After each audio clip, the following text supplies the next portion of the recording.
महाविकास आघाडीची बैठक नुकतीच ट्रायडंटमध्ये पार पडली। त्यानंतर आता संजय राऊत, जयंत पाटील, अशोक चव्हाण, बाळासाहेब थोरात हे प्रतिक्रिया देत आहेत। ऐकूयात संजय राऊत महाविकास आघाडीच्या जागा वाटपावर, प्रकाश आंबेडकरांच्या समावेशावर नेमकं काय बोलतात।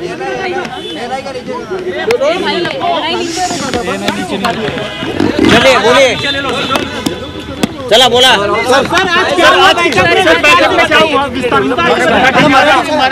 वंचित बहुजन आघाडीचा महाविकास आघाडीत समावेश झालेला आहे का, त्याबद्दल काय? आज सकाळपासून काँग्रेस, राष्ट्रवादी काँग्रेस पार्टी, शिवसेना या 3 महाविकास आघाडीच्या प्रमुख पक्षाची महत्वाची बैठक इथे सकाळी सुरू झाली। अमृत नोनी आर्थो प्लस ये एक प्रूवन फॉर्मूला है। इसमें मौजूद नोनी फल के गुण और आयुर्वेदिक जड़ी बूटियां शरीर को जरूरी पोषक तत्व देने के साथ साथ हड्डियों और जोड़ों के घिसने, उनमें होने वाले सूजन और दर्द को रोकने में मदद करता है। दर्द मुक्त जीवन के लिए अमृत नोनी आर्थो प्लस। आणि आपण पाहत असाल की प्रदेश काँग्रेसचे अध्यक्ष नाना पटोले, माजी मुख्यमंत्री अशोकराव चव्हाण, वर्षाताई गायकवाड, त्यानंतर राष्ट्रवादी काँग्रेसचे प्रदेशाध्यक्ष जयंतराव पाटील, जितेंद्रजी आव्हाड, रवींद्र चव्हाण हे प्रमुख नेते, अनिल देशमुखजी स्वतः होते, शिवसेनेतर्फे मी आणि विनायक राऊत, बाळासाहेब थोरात काँग्रेसचे ज्येष्ठ नेते, आमची प्रदीर्घ चर्चा सकाळपासून झाली। आज निर्णय बरेचसे झालेले आहेत आणि अत्यंत सकारात्मक, पण एक महत्त्वाचा निर्णय की महाविकास आघाडीचा आज विस्तार झालेला आहे। आज महाविकास आघाडी जी काँग्रेस, शिवसेना, राष्ट्रवादी यांचीच आहे असं जे आपण म्हणतो तसं नाही आहे।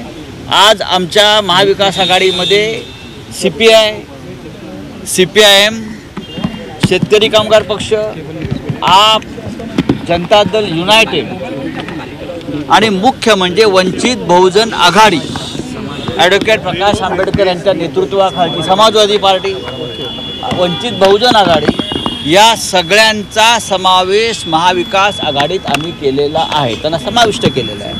आणि या सगळ्या प्रमुख नेत्यांशी आणि त्यांच्या प्रतिनिधींशी, शेका पक्ष मी बोललो ना, जयंतराव पाटील स्वतः होते, सगळ्यांशी आज व्यवस्थित सकारात्मक चर्चा झालेली आहे आणि महाविकास आघाडी ही अधिक मजबूतीनं पुढे जाते आहे आणि नवीन नवीन मित्र आम्हाला या आघाडीमध्ये मिळालेले आहेत। वंचित बहुजन आघाडीचे आज जे नेते बैठकीत सहभागी झाले होते त्यांचं असं म्हणणं आहे की आम्हाला योग्य वागणूक मिळाली नाही, आम्हाला अपमानास्पद, मला माहीत नाही त्यांनी बैठकीच्या बाहेर बसवून ठेवण्यात आलं होतं बराच काळ।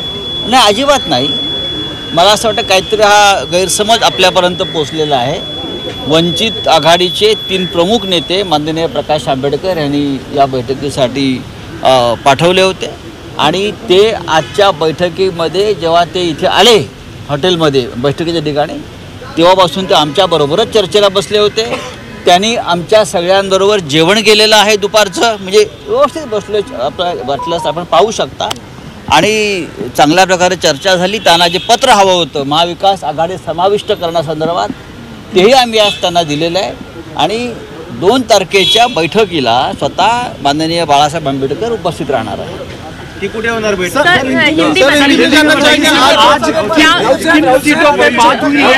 बहुजन आघाडीच्या नेत्यांचं असं म्हणणं आहे की महाविकास आघाडीमध्ये म्हणजे 3 पक्षांमध्ये जागा वाटपाचा 3 पक्ष इथे उपस्थित आहेत, त्यांच्या नेत्यांचं 3 पक्षाचे प्रमुख नेते उपस्थित आहेत आणि तुम्ही पाहताय की गेल्या 2.5-3 वर्षापासून महाविकास आघाडीमध्ये अशा कोणत्याही प्रकारचे तीव्र सोडून द्या किरकोळ मतभेद सुद्धा नाहीत।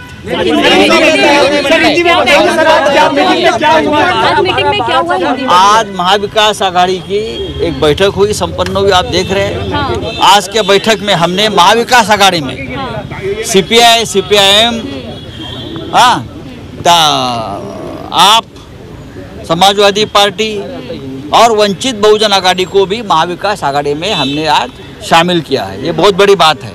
तो हमारे वही PWP और आज महाविकास आघाड़ी जो है और मजबूत हो गई। हमारे में कोई मतभेद नहीं, 3 पार्टी प्रमुख है सीट शेयरिंग बहुत ही पॉजिटिव तरीके से आगे चल रहा है। नंबर बताइए सर, आज बार-बार आपके सर से इधर प्लीज तर संजय राऊत महाविकास आघाडीच्या मीटिंग नंतर बोलत होते। महाविकास आघाडीचा विस्तार झालाय। डावे पक्ष असतील, समाजवादी पक्ष असेल, वंचित बहुजन आघाडी असेल, आम आदमी पक्ष असेल, असे अनेक पक्ष आता महाविकास आघाडीचा भाग आहेत असं राऊत म्हणाले।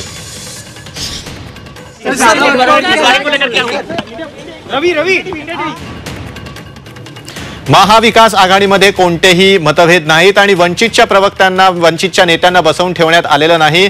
पुणकरांचा काहीतरी गैरसमज झालेला आहे। वंचितचे तीनही नेते आमच्या सोबत होते असा दावा देखील संजय राऊतांनी महाविकास आघाडीच्या ट्रायडंटमध्ये झालेल्या मीटिंग नंतर केलेला आहे।